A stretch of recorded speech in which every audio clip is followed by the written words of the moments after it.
Bismillahirrahmanirrahim. Assalamualaikum warahmatullahi wabarakatuh. Perkenalkan, nama saya Husnul Khotimah dari kelas PAI 2E. Di sini saya akan mengerjakan tugas pendidikan kewarganegaraan, yaitu membuat video dan menjawab 3 soal yang diberikan kepada saya. Adapun soal yang pertama yaitu bagaimana pendapat saya, apakah saya setuju atau tidak tentang penundaan pemilu dan juga penambahan periode presiden menjadi 3 periode. Langsung saja, jadi penundaan pemilu dan penambahan jabatan presiden menjadi 3 periode saya sangat tidak setuju. Mengapa? Karena dalam konstitusi kita sudah jelas menjelaskan bahwa presiden menjabat hanya 2 kali, di mana dalam 1 periode hanya terbatas 5 tahun. 5 tahun jabatan. Jika penundaan pemilu dilaksanakan, otomatis presiden akan berlanjut menjadi 3 periode jabatan. Sedangkan dalam konstitusi kita sudah jelas mengatur bahwa hanya dua periode yang dibatasi. Adapun penyelenggaraan pemilu dalam Undang-Undang 1945 ada dalam pasal 22E ayat 1 sampai 6.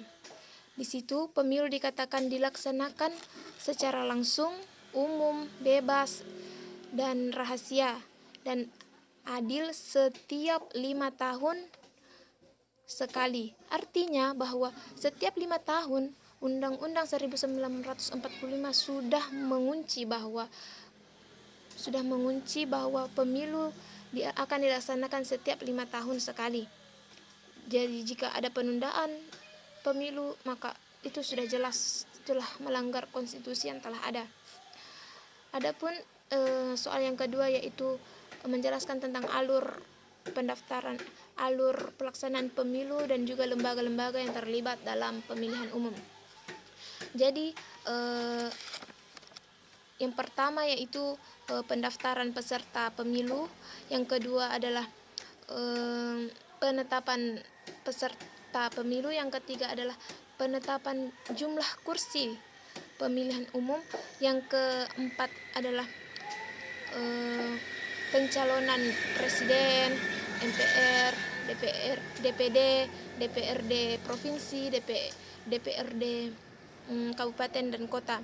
Setelah pencalonan, kemudian melakukan kampanye. Setelah kampanye dilakukan, kemudian dilaksanakannya dilaksanakan pemungutan dan penghitungan suara. Setelah pemungutan dan penghitungan suara selesai dilaksanakan, maka yang terakhir adalah penetapan hasil pemilihan umum. Adapun lembaga-lembaga yang terlibat dalam pemilihan umum adalah KPU.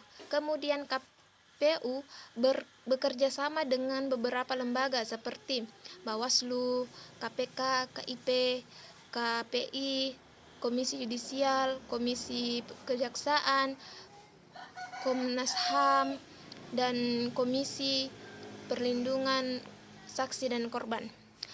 Adapun yang ketiga adalah soal ketiga yaitu tentang bagaimana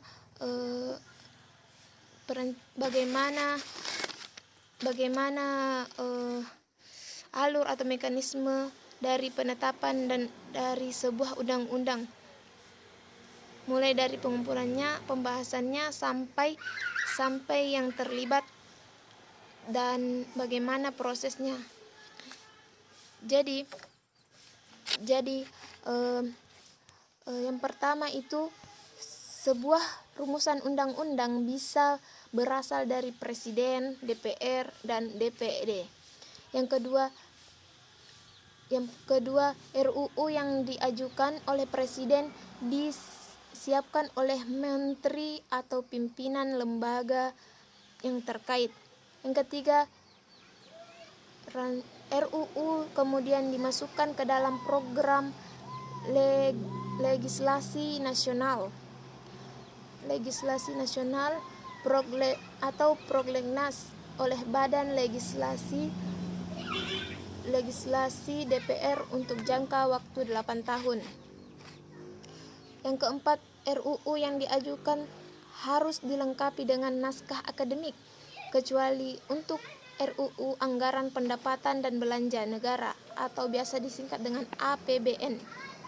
RUU Penetapan Peraturan Pemerintah Pengganti Undang-Undang atau Perpu menjadi undang-undang, serta RUU Pencabutan Undang-Undang atau pencabutan Perpu. Yang kelima adalah pimpinan DPD mengumumkan adanya urutan RUU yang masuk dan membagikan ke seluruh anggota dewan dan mengabaikan ke seluruh anggota dewan dalam sebuah rapat paripurna. Yang keenam adalah di rapat paripurna berikutnya diputuskan apakah sebuah RUU disetujui dengan perubahan atau ditolak untuk pembahasan yang lebih lanjut. Yang ketujuh, jika disetujui untuk dibahas, rancangan undang-undang akan ditindaklanjuti dengan adanya dua tingkat pembicaraan. Pembicaraan tingkat yang pertama dilakukan dalam rapat komisi, rapat gabungan komisi, rapat badan legislasi, rapat anggota anggaran atau rapat panitia khusus. Yang ke-9 yaitu pembicaraan tingkat yang kedua dilakukan di rapat paripurna yang berisi penyampaian laporan proses pendapat mini fraksi, pendapat mini DPD, dan hasil pembicaraan tingkat 1. Pernyataan persetujuan atau penolakan dari tiap-tiap fraksi dari anggota secara lisan dan diminta oleh pimpinan rapat paripurna dan pendapat ahli presiden yang disampaikan oleh menteri yang mewakilinya. Yang ke-10, apabila tidak tercapai kata sepakat melalui musyawarah mufakat, keputusan diambil dengan suara terbanyak.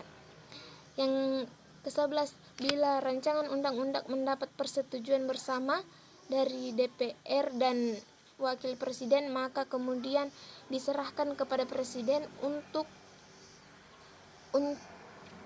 dibubuhkan tanda tangan dalam undang-undang, ditambahkan kalimat pengesahan serta diundangkan dalam lembaga negara Republik Indonesia. Yang ke-12, dalam hal rancangan undang-undang tidak ditandatangani oleh presiden dalam waktu paling lama 3 tahun hari terhitung sejak rancangan undang-undang itu disetujui bersama. Kemudian rancangan undang-undang tersebut sah menjadi undang-undang dan wajib diundangkan. Itulah tadi jawaban dari soal yang diberikan kepada saya. Banyak kekurangannya mohon dimaafkan. Saya akhiri dengan ucapan wabillahi taufiq wal hidayah. Wassalamualaikum warahmatullahi wabarakatuh.